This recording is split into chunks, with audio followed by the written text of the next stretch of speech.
We have breaking news. A jury has acquitted a former Ohio police officer who shot and killed a pregnant woman in a confrontation over alleged shoplifting. The 21-year-old was accused of shoplifting when Officer Connor Grubb approached her car. He says her car then rolled towards him and he shot in self-defense.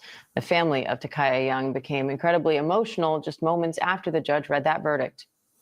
We, the jury, upon our oaths of law and evidence in this case, find the defendant not guilty of involuntary manslaughter. Mr. Grubb, you're...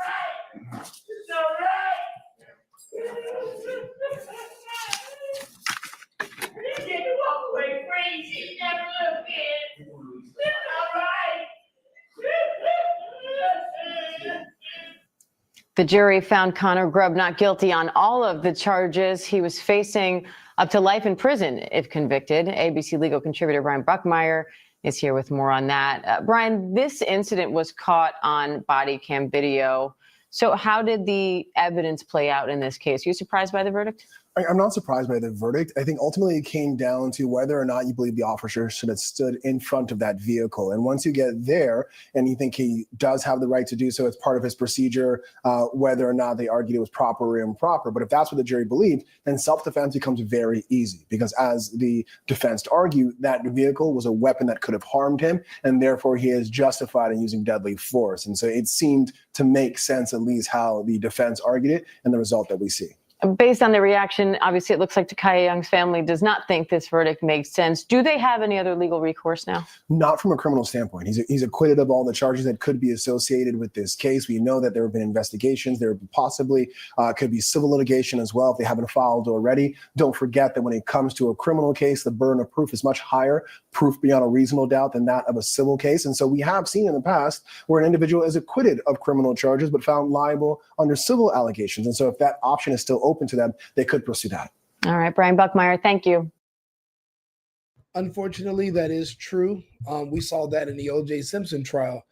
I believe it was Ron Goldman filed on behalf of his son. The father, Goldman, sued O.J. Simpson and won. So even though O.J. was found not guilty in the criminal case, he was still found liable in the civil judgment, which is nonsense because the civil should be able to follow the criminal. However, in this case, of course, they're going to sue him because he's white. They're black. If the cop was black, they wouldn't have even bothered. This would have never made it to trial. But in the past, we've rewarded claims of racism monetarily to inspire more.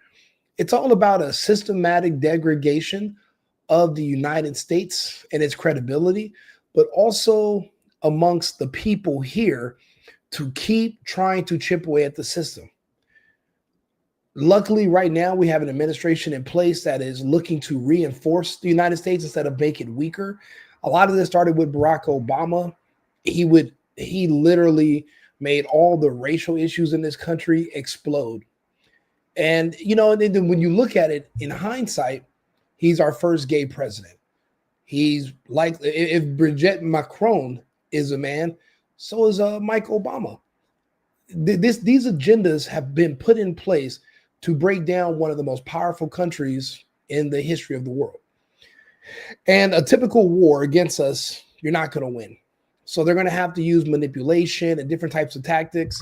I believe that just this whole push of racism in the media is just another form of warfare against us. And yes, they've rewarded too many people in the past with nonsensical claims against law enforcement. This lady's in a courtroom screaming because her daughter died while committing a crime. They're not the first. I'm watching this other black family talking about suing a man who their kids broke into his house and he killed them. Now they're like, oh, you know, you shouldn't have killed them for breaking into your home, and they were armed. And that just shows, but they're suing him because he's white. And the media is trying to hype that story up and give it more airplay, and they're just trying to push these divisions. You know, in the real world, when you walk outside and touch grass, it's not like that. There's not a bunch of racial issues in the United States. No one even cares about that stuff. It's really just exasperated in the media, but primarily between that one group of in the United States, the Black American culture, their society. It's a very inclusive society. So there's not very much outside contact. They kind of just huddle around each other. And it's like one of the largest echo chambers you've ever seen in your life. And they reinforce each other's nonsense. And that's where a lot of this blatant disrespect for law enforcement, or this belief that you can just create your own laws in front of the police on the spot just because it suits your agenda. Well, actually, I don't have to give you my ID because, according to me, you have to ask me within the first 30 seconds, and you have to be at the passenger window. You're on my driver's side window, so I don't have to. And I'm noticing the mental gymnastics, and I'm like, what world do you live in where any of this makes sense? And then I find out they went to an HBCU. They grew up in an all-Black area. They only know Black people. So it's like they have this own separate society that they live in. But once they come in contact with reality, it's a head-on collision, and it doesn't work well in their favor all the time. For the longest time, there were things like redlining, which kind of kept Black people in their own neighborhoods. They would call them ghettos. But it wasn't just to protect, Black people from white people on the outside, but it was also to protect people on the outside from the Blacks. And you can kind of see that when you look at the culture, every single day, the violence between them is excessive. You want to contain that and let them kind of have at it. The problem is you can't really stop people from moving within the United States if you're a citizen. And a lot of those systems that they had in place to keep them in their own areas, which is funny because nowadays they say they prefer to be around each other, which is a weird change from the 60s and 70s, but I digress. However, they do become a danger to the outside society because they only know each other. It's like coming in contact with aliens, and they don't know the rules of engagement.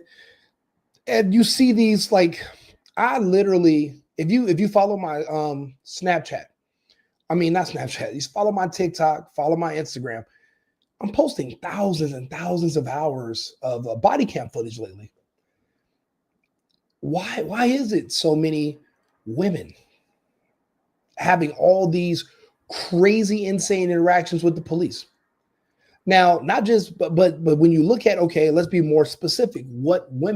Which group of women is having all these interactions with the police? And then you watch the news and you're like, wow, the same group of women that's having a lot of these interactions with the police that are going bad are actually having these interactions with restaurants, businesses, stores, the fucking airport, everybody. But that's what happens when you self-segregate and there's no one around to tell you otherwise. You got to think about it. From birth until adulthood, they've only been around 98% other Black people.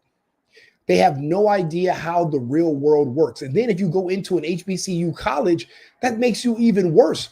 Because now all you can do become is an activist. You don't really learn anything in school. You learn how to protest and be angry. And that's why every interaction, you're so insecure about how you look. Even the ones who are super light-skinned and look like they're white, they talk about how they feel discriminated against white people. And I will tell them, I'm like, but you're whiter than white people. What discrimination are you talking about? And it's all mental. But again, all that self-segregating and putting themselves in their own little bubbles, when they come in contact with reality, like law enforcement or airport personnel, it's a crash. It's a head-on collision and explosion, and it doesn't turn out well. People keep telling me, but Rico, she was pregnant. What difference does that make? When you decided to not comply with law enforcement, you're gambling with your life. When you try to harm law enforcement, well, now you forfeit your life. I'm a regular civilian. If you use your car as a weapon, that's a 2,000-pound weapon that you can use. If you try to hit me with your car on purpose because you're mad at me or whatever, I'm going to do the same thing as these cops. I'm not going to sit there and say, oh, well, she's black and pregnant. No. And it's not my business. That's your business. You have to protect your unborn child. That's not my responsibility. My responsibility is to myself. You know, and everybody keeps saying, well, the stuff that she was stealing wasn't worth her life. Why didn't she consider that? Instead of stealing, why not go work? You know, and I keep telling people, what do you think the rest, okay, it's them versus the rest of us. If I'm a business owner, if I own a store, you want me to just keep replacing the items that you're stealing? No, I'd rather you just start replacing your relatives. You're not understanding how this works. I've earned it. It's mine. People want to sit here and talk about millionaires and billionaires because they don't want to put in the same amount of work. And they're trying to find excuses. Oh, maybe it's nepotism, maybe it's this, or maybe you just don't want to do anything. You know, there was a girl who was on here giving me some kind of a lecture on my, what did she give me? She says I had a superiority complex, basically trying to call me some kind of like brown supremacist or something. And anyway, her camera fell. This pretty little bitch lives in her fucking car. And I'm like, well, why am I talking to you? You're one of those people that felt so entitled that you didn't want to work. And I bet you felt so entitled that once somebody helped you get an apartment, you didn't want to pay the rent. And you didn't want to pay this, and you didn't want to pay that. And you're looking for any excuse to get around being responsible for yourself and working. And you project onto the rest of us in society as if we're the reason for your personal decisions. That's not going to fly. Now, look, let's watch the actual body cam footage from that day. It's a clear-cut case of self-defense on the police's end. But, I mean, I'll be honest, this is more so a suicide situation. She knew there was going to be consequences. She just didn't care. She was just hoping that the police would be so afraid of getting sued that they'd just let her run over them. And guess what? She rolled the dice and she hit a 7.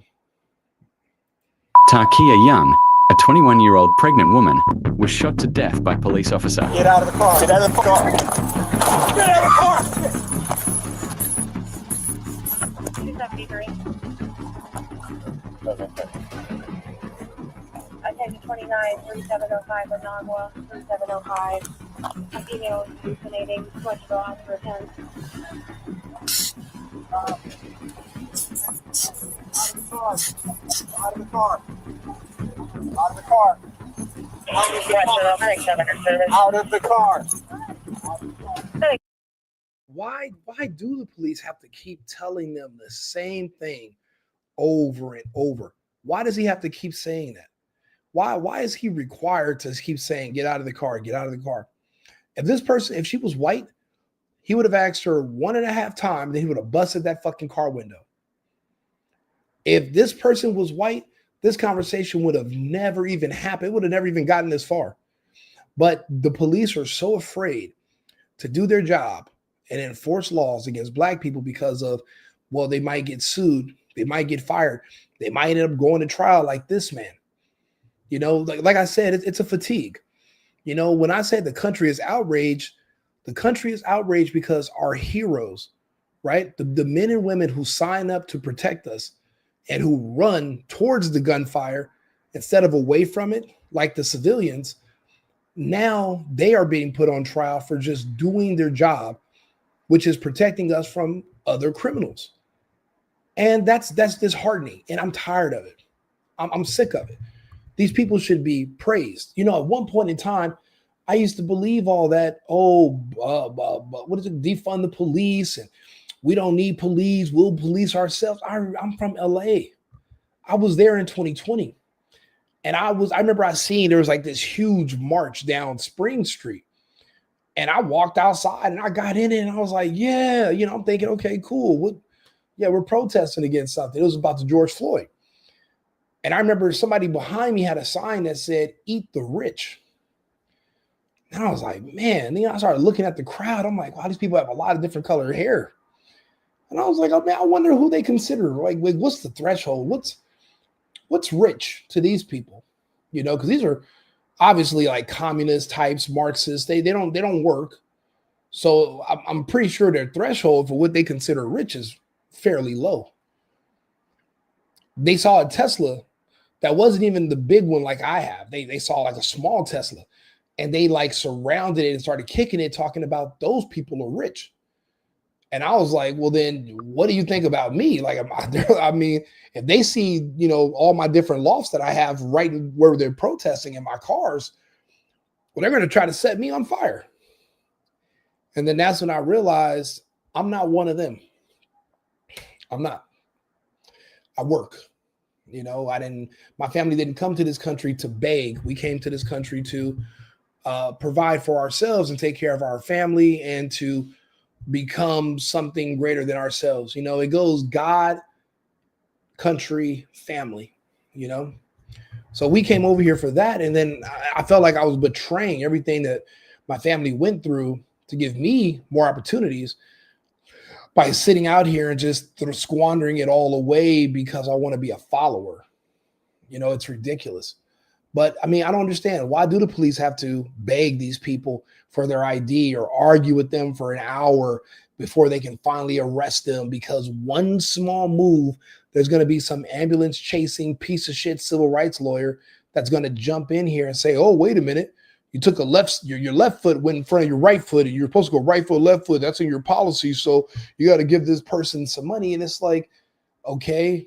And now this cop might lose their job. We need more police. We don't need less.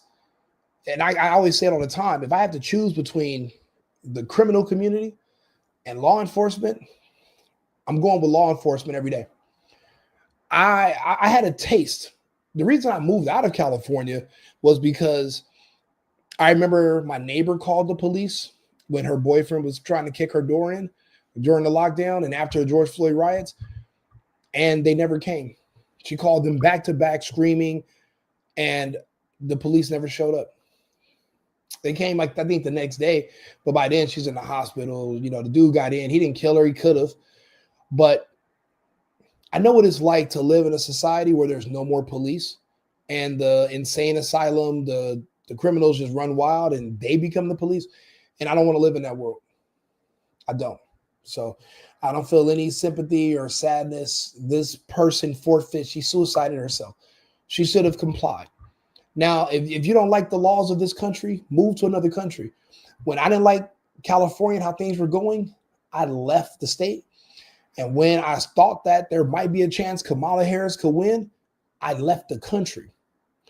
If this particular group that has been historically having run-ins with the law, don't respect the law, don't respect the country, don't like the country, call the country racist, escape.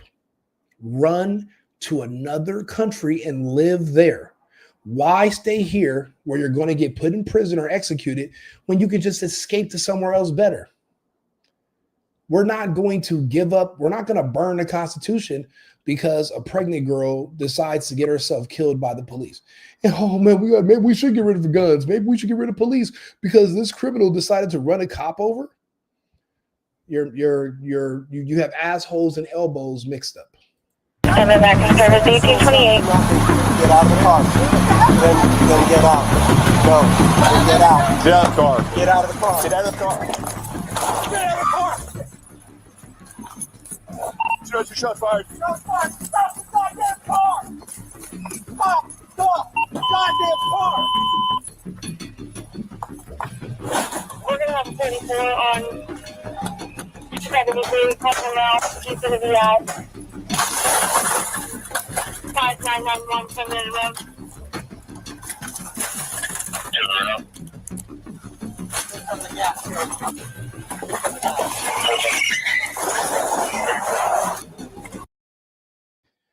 No parental guidance, no training, growing up in a echo chamber of blackness where you perpetuated victimhood mentality where you're taught by your own relatives that white people are better than you, and you're at the bottom of the barrel, and it's because of racism is why you should steal.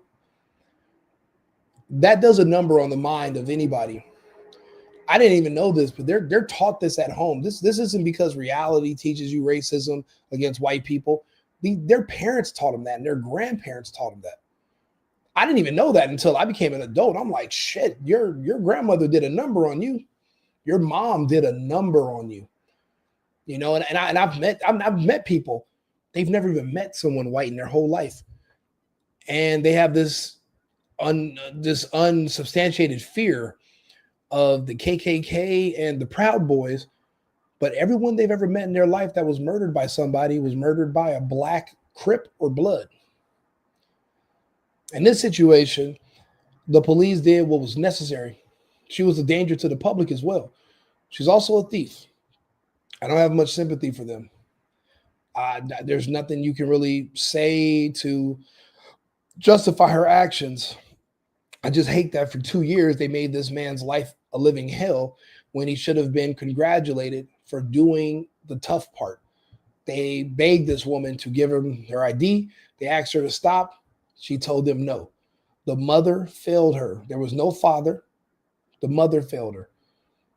The mother failed her from the beginning, and her mother failed her, and it's went on as far back as they can remember. It's basically a long line of failures in their family, of people who think that the rules don't apply to them, and that they can just get away with doing whatever they want to. You know, if times are so hard that you feel like you need to steal, then you're gonna have to figure that out. You know, people don't understand that's what comes with freedom. With freedom comes responsibility. That means you're responsible for taking care of yourself, figuring out how you can earn so that you don't have to steal.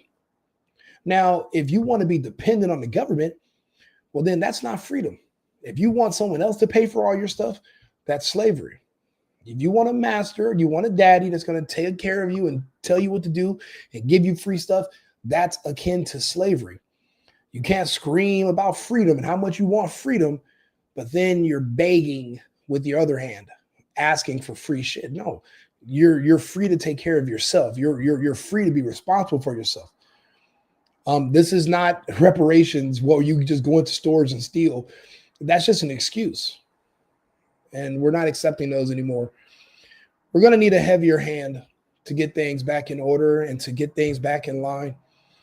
We're going to need much more enforcement, but we're going to absolutely have to figure out a way to get rid of birthright citizenship. You know, and the way it should work is past a certain amount of convictions, you should lose your privilege of being an American citizen, and you should be expelled to whatever country we have a treaty with. Send people back to Africa. Send them to South Sudan, where there's no white people, there's no ICE, there's no Trump, there's no white supremacy. You can go live and be a criminal there. But, you know, letting people commit crimes and then we send them on a vacation, which we call prison. But is prison even that bad? You get to watch TV, you don't have to work, you get fed, showers, bed. It's like sending these people on a vacation. So no wonder that the prison is not even a deterrent anymore. But maybe losing your citizenship and being expelled, maybe that'll help. And I think we should rebuke birthright citizenship. People take American citizenship for granted. That's why they don't mind these illegals jumping the border, because they don't think it's a big deal. They don't appreciate the privilege of being an American citizen. I think that might help this huge epidemic we have with crime. And unfortunately, the crime is all centered around one community only, which it's embarrassing, to say the least. Like and subscribe, share the video. Let me know if you agree or disagree. I'll be back on shortly and on another live. And remember, America first, America only. I've been needing to find a new apartment, which has not been easy with credit as bad as mine. Luckily, I found cosigning.com. They connected me with a cosigner who helped me get my dream apartment for me and my dog. I just paid a small fee and was able to move in fast. Get the cosigner you need for the apartment you want. Check out cosigning.com today.